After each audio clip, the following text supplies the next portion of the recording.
Hello everyone आपण समस्त को स्वागत आपण मान प्रिय यूट्यूब चैनल को देखंतु गत काली आपण में देखिथे जेटीएस आशायी बहु संख्यार ओसीपा ऑफिस ग्रीवांस दे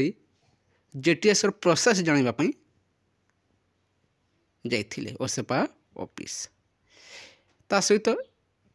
एसएमई जाइए ता सहित आपणकर शंख भवन जाई जेडीएस रो प्रोसेस जेपरी यथाशीघ्र ए प्रोसेस को शेष करने रिक्वेस्ट जनापी जेटीएस आशायी जो मैंने सिलेक्शन होती शंख भवन एसएमई सीएमओ ता सहित ओसेपा ऑफिस जाई मेमोरेंडम दे देखंतु ये प्रोसेस को यथाशीघ्र शेष करने रिक्वेस्ट जनाई थिले। आसंतु संपूर्ण तार फलाफल कौन सब रही अच्छी एवं प्रकृत में हाइकोर्ट भर्डिक्ट केबे मध्य आसो ता सहित फाइनाल लिस्ट केबे सुधा शेष होगा जाऊँचे जेटीएस प्रोसेस केते जल्दी शेष हो से रिगार्डिंग किछि आलोचना करिबा ता सहित आलोचना करिबा ओटीटी 2023 प्रकृत में केबे आसीबो एवं जेटीएस सेकेंड फेज आपणकर निर्वाचन परे परे जो आसीबो बोली सुनिबा को मिलुची प्रकृत में आसीबो ना नहीं से रिगार्डिंग आलोचना करिबा ता पूर्व चैनल ने भी कसंती निहात चैनल को सब्सक्राइब कर दिंतु वीडियो को लाइक शेयर करने को जमार भूलु नहीं।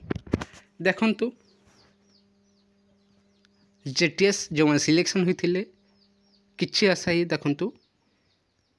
ग्रीवांस देवाई गत काली सोमवार रही मंडे रे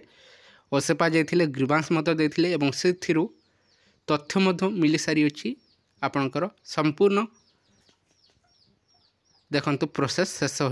जाइए हाइकोर्ट भर्डिक्ट आसबार अल्प दिन मध्य आपणकर प्रोसेस शेष हो शुणा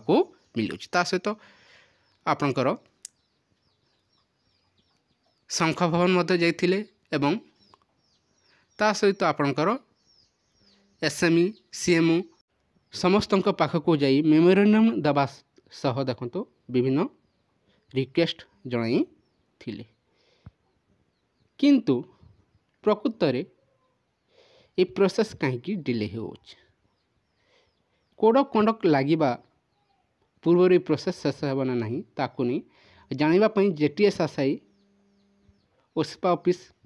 जाइए एवं तांको कहवा अनुसार जो मैंने जाइए ये प्रोसेस टी देखंतु संपूर्ण तांको तरफ शेष हो जाइए वर्तमान हाइकोर्ट जजमेंट उपरे समस्त नजर हाइकोर्ट जजमेंट जिते जल्दी आसीबो सेते जल्दी देखंतु ये प्रोसेस शेष होगा जाऊँच किंतु हाइकोर्ट देखंतु गोटे मास पूरीबा समय और अल्प दिन मध्य देखंतु 1 मंथ हो जाऊँच किंतु ए पर्यंत देखंतु हाइकोर्ट भर्डिक्ट आसीपारी नहीं 31 देखंतु फाइनल हियरिंग होइथिला ए पर्यंत देखंतु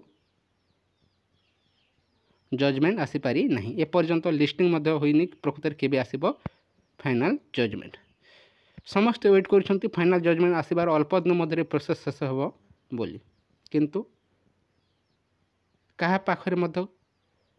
केबे आसीबो जजमेंट ताकू नहीं कौन सी खबर नहीं समस्त आशा रही भरोसा रही बहुत शीघ्र प्रोसेस शेष हो सहित ओटीटी देखो ओटीटी आपणकर आसवा जाऊँगी जेटीएस सेकेंड फेज जिते बेले आसो ता पूर्व आपणकर निहत ओटीटी आसी ओटीटी 2023 पर्यंत आसीनी किंतु ताहा आसीज आपणकर बहुत शीघ्र किंतु जेटीएस सेकेंड फेज में रखु इलेक्शन पूर्व आसबार चांस बहुत कम देखा मिलू किंतु इलेक्शन परे परे जदि नॉन सिलेक्टेड जो मैंने सिलेक्शन होना से मैंने गवर्नमेंट को प्रेशर पकाइबे एवं बारंबार स्ट्राइक किंबा अन्य कौन उपाय गवर्नमेंट को जदि प्रेशर करें 100% आपणकर आसीज किंतु आपण मैंने एवं प्रेशर कर पारि था प्रोसेस जदि शेष हो जाता ताहले आपन इलेक्शन कोड ऑफ कंडक्ट लगे पूर्व जेटीएस सेकेंड फेज किसी अपडेट आपने पाई था किंतु ये आउ संभव नुहे जदि हे आपण इलेक्शन परे परे ही JTS सेकेंड फेज को नहीं अपडेट पाइबे। मैं रखु न्यू रिक्वायरमेंट आपंकर कोड ऑफ कंडक्ट लगे समय आसीपारे ना से इलेक्शन शेष हो सारा पर ही ये प्रोसेस आरंभ हो पारे किंतु केबे यार एग्जाम है प्रकृत यार जॉइनिंग प्रोसेस केबे शेष हो ताकू नहीं एवं आशायी सन्देह रही प्रोसेस शेष हवा पर्यंत JTS सेकेंड फेज भाविया कष्टकर वेट करूँ ये प्रोसेस जिते जल्दी शेष होची आपणकर सेकेंड फेज से जल्दी पाखे आसब। ये किसी इनफॉरमेशन रही जदि भल लगी वीडियो को लाइक करूँ सहित चैनल न्यूज को निहाती चैनल को सब्सक्राइब कर दिंतु। Thank you for watching.